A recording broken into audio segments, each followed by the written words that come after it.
जहाँ तक पिछले एपिसोड में हम लोगों को दिखाया गया था कि लूफी अपने शिप के सामने बैठा हुआ था, तो उसके आगे कहानी लोग इस एपिसोड में देखेंगे। तो चलिए एपिसोड की शुरुआत करते हैं बिना किसी देरी के। तो एपिसोड की शुरुआत में हम लोगों को दिखाया जाता है कि अजीब सा क्रीचर दौड़ता दौड़ता आता है, लूफी के बोर्ड पर लग जाता है, जिसे देख करके लूफी से बोलता है कि ये मेरे शिप को मत तोड़ देना। थोड़ी देर के बाद लूफी इसे बहुत गौर से देखता है, तब उसे पता चलता है कि वो एक बहुत बड़ा सा डॉगी होता है। जंगल की तरफ देख करके किसी के ऊपर बहुत तेजी से भौंक रहा होता है। तभी उधर से एक बाबून निकल करके आता है, उसके हाथों में तलवार भी होती है। थोड़ी देर के बाद देखते ही देखते उन दोनों के बीच में लड़ाई स्टार्ट हो जाती है। देख करके लूफी बोलता है, तुम लोगों को जितना लड़ना है लड़ो, पर मेरे शिप से दूर होकर के लड़ो। अगर मेरे शिप को कुछ होता तो मैं तुम लोगों को छोड़ूंगा नहीं।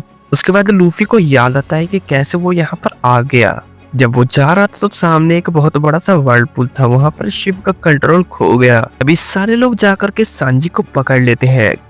तभी लूफी उन लोगों की मदद करता है वहां से भागने में। सब जितने लोग होते हैं वो सब लूफी को बोल रहे होते हैं जल्दी भाग करके इधर आने के लिए, लेकिन वो जैसे भागने के लिए लूफी करता है कि ऑक्टोपस लूफी को पकड़ लेता है और वो डायरेक्ट चला जाता है पानी के अंदर और यहाँ आ जाता है। हम लोग को दिखाया जाता है कि उन लोग का फाइट चालू होता है, जिसके बाद हम लोग को थोड़ी देर बाद का सीन दिखाया जाता है जहाँ पर जोरो अभी भी उन सब लोगों से फाइट कर रहा होता है और जोरो ने अपनी छोटी सी स्वॉर्ड से उन सब का हालत बुरी कर दी थी। अब बचे हुए लोग तो जोरो के पास आने से भी डर रहे होते हैं। तभी जोरो चलता हुआ उन सबके बीच से जाता है और अपने स्वॉर्ड उठा लेता है, जिसके बाद जोरो एक अजीब सा अटैक यूज करता है अपने 3 स्वॉर्ड स्टाइल से और वहां पर तूफान ला देता है। हम लोग को दूसरी तरफ का सीन दिखाया जाता है जहाँ पर काइडो के आदमी को बच्ची को अपने बोरी में बंद करके लेके जा रहे होते हैं, क्योंकि उस बच्ची ने चिल्ला करके बोला था कि अगर कोजुकी क्लैन यहाँ पर आ गए तो वो तुम सबकी हालत बुरी कर देंगे।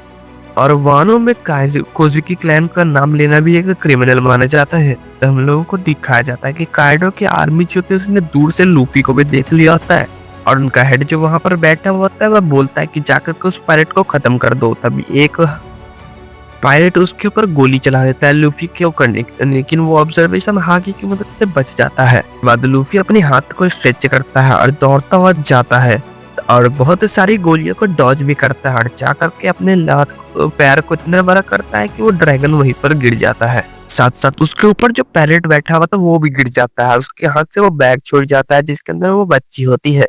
जिसके बाद वो पायरेट ऑर्डर देता है बाबून को कि उस अजीब से क्रिएचर को छोड़ो और लूफी के ऊपर अटैक करो। जिसके बाद लूफी उस बबून की आंखों में देख करके अपना कॉन्करर हाकी यूज कर देता है और वो बबून वहीं पर डर के मारे बैठ जाता है और लूफी की तरफ बन जाता है। जिसके बाद वो डॉग और वो बबून दोनों लूफी के लिए काम करने लगते हैं और वो दोनों समझ जाते हैं कि वो लूफी उन लोगों के लिए कोई खराबी नहीं करेगा, वो उनका दोस्त ही है। बाद वो काइडो का पैरेट लूफी के ऊपर अटैक करने के लिए जा रहा होता है। तभी पीछे से वो लड़की यानी कि छोटी सी बच्ची आ जाती है और एक बड़े से लकड़ी से उसके सिर के ऊपर अटैक कर देती है। जिसके बाद वो काइडो का पैरेट उसके पीछे दौड़ने लगता है उसे मारने के लिए और हम लोग को बताया जाता है उस बच्ची का नाम ओटामा होता है।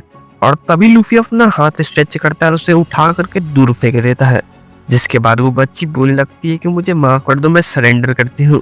जिसके बाद लूफी को कुछ समझ नहीं आ रहा था कि वो क्या बोल रही होती है। जिसके बाद वो बोलता है कि मैं तुम्हारा दोस्त ही हूँ और मैं तुम्हें कुछ नहीं पहुंचाने वाला। उसके बाद वो लड़की आती है और अपने हाथों में कुछ लेकर के आई होती है और बोलती है कि ये लो खा लो। जिसके बाद हम लोग को वानो का सीन दिखाया जाता है जहाँ पर सभी लोगों को जोरो के बारे में पता चल गया होता है। जिसके बाद निको रॉबिन बोल रहे होते कि हम लोगों को तो छुप करके रहने के लिए बोला गया था, पर जोरो ने तो गार्ड के हेड को ही मार दिया। जिसके बाद हम लोग को दिखाया जाता है कि उसॉप उसे देख रहा होता है और देखते देखते गलती से जोर से चिल्ला देता है। एक सैनिक आकर के उसॉप को पकड़ लेता है और बोलते लगता है ये तो हमारा साथी है। जिसके बाद उसॉप जोर जोर से रोने लगता है, मैं तो एक बूढ़ा आदमी हूँ, मेरे घर में 2-3 बच्चे हैं और मेरे को तो डर लगता है कि कहीं ये आकर के हम लोगों में से किसी को मार ना दे रात को। जिसे सुन करके वहां पर जो गार्ड होता है वो बहुत ज्यादा भावुक हो जाता है और बोलता है कि अब कुछ भी हो जाए मैं तो उसे पकड़ करके ही रहूंगा। वो सैनिक वहां से भागता हुआ चला जाता है जोरो को ढूंढने के लिए और तभी उसॉप खड़ा हो जाता है। जिसके बाद हम लोग को दूसरी तरफ का सीन दिखाया जाता है जहाँ पर लूफी होता है।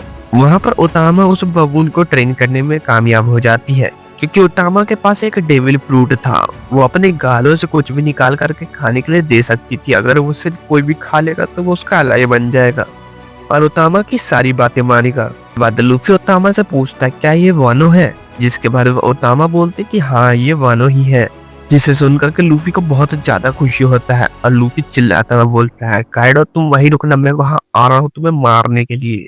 और इसी पॉइंट पर ये एपिसोड यहीं पर खत्म हो जाता है। मिलते हैं अगले एपिसोड में, तब तक के लिए वीडियो को लाइक करके चैनल को सब्सक्राइब करके कमेंट में मेरा जरूर बताना गाइस।